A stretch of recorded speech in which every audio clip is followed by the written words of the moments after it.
Tonight, News Channel 3's Jennifer Franco has a closer look at what members of the military community think about the week's events.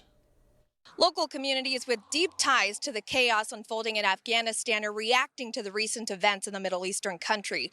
I spoke with a former Marine who was stationed here at 29 Palms to get his take on the matter. It's a busy Friday at 29 Palms Base, a steady stream of cars heading in and out. For some, it's payday, and for others, a chance to visit loved ones that are active duty military members. A stark contrast to what other Gold Star families and veterans are experiencing in connection with the events in Afghanistan. There's sadness at the loss of life, at people reflecting on what the last 20 years meant. I think everyone has to answer that question for themselves, and the country needs to answer that question. Isaac Wyant, who served in the U.S. Marine Corps from 2014 to 2018 and was stationed at 29 Palms, is reflecting on the United States' 20-year war. While he was never deployed to Afghanistan, Wyant was deployed to Iraq as part of Operation Inherent Resolve in 2015. He also has friends that have served in Afghanistan, and the current situation hits home for him. I led Marines for 4 years of my life, and nothing has given me more confidence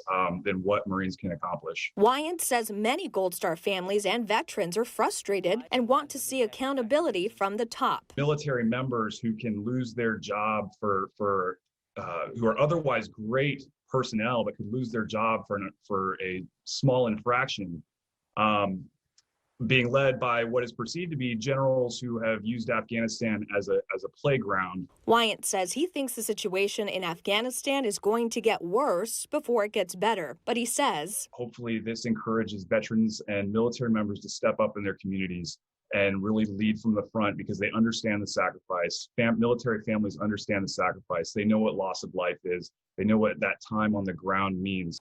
Some military families that I spoke with that did not want to go on camera tell me that they are scared about what this latest escalation in Afghanistan means for the U.S. moving forward.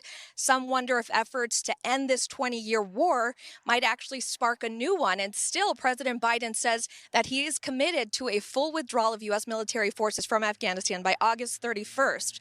Reporting from 29 Palms, News Channel 3, I'm Jennifer Franco.